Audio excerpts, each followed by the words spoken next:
Right, so I wanted to talk about the last part of Eric Fromm's Escape from Freedom.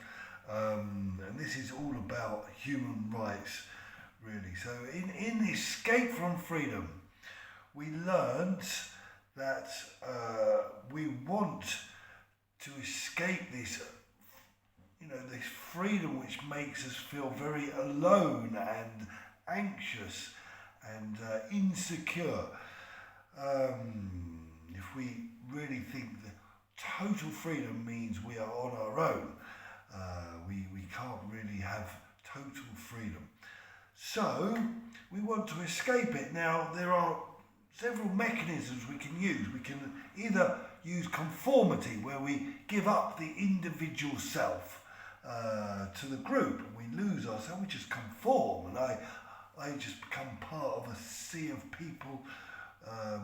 Or maybe we've got this sadomasochistic dependency tendency, where one person dominates a group, and the group just submits to the dominating leader, shall we say. And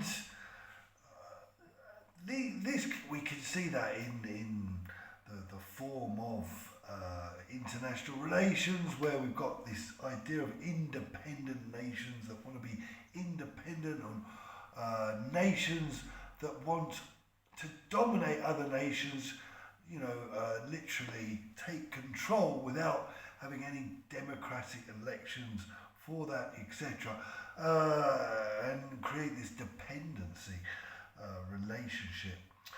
But then we've got a third way that Eric Fromm talks about, and I'd call interdependency, which is basically, Eric Fromm says it's spontaneous activity that connects us to the world, to the others.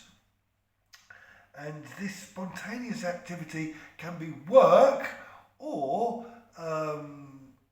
love. He calls it love.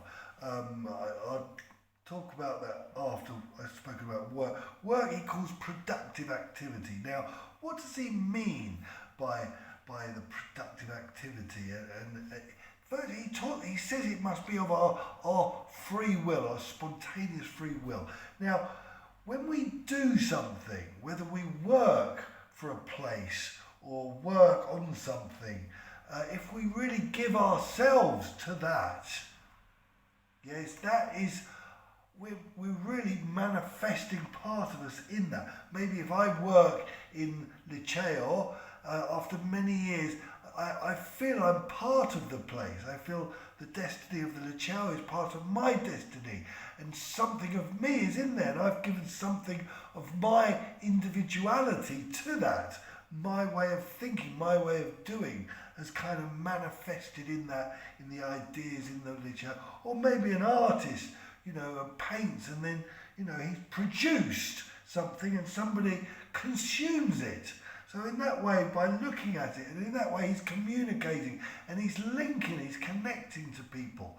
Or writers, so maybe you write, this is how we really extend ourselves into the community. And funnily, the founding fathers of the Italian Constitution saw work as so essential and fundamental to Italy. It said, Italia fondato sul lavoro. So, they realised it was like the foundations of the community was work. It really is what brings us together. And we really need to keep our individuality and contribute that individuality to the group, the project of Italy.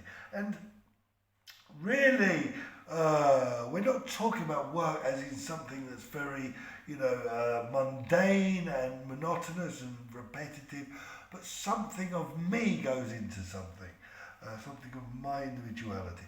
And as for love, we can see that in terms of solidarity. It's literally, we're not talking about a love which really possesses somebody, or romantic love or unconditional motherly love. We're talking about just literally um, wanting the best for, extending myself, my will to someone else's growth, to wanting the best for someone else. In that way, it's a kind of solidarity. And that again connects us. And that again is deep in the Italian constitution. You've got work and solidarity.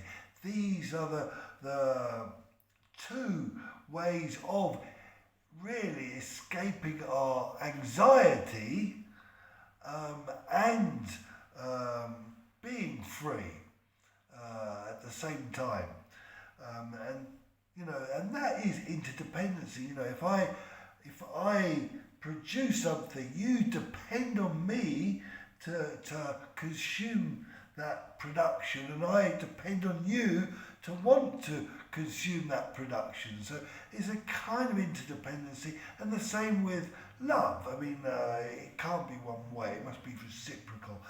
This solidarity, one way is literally back to dependency, isn't it? So interdependency is really what he was talking about, Erich Fromm, when he was talking about, freedom and how to really be free and yet maintain our individuality.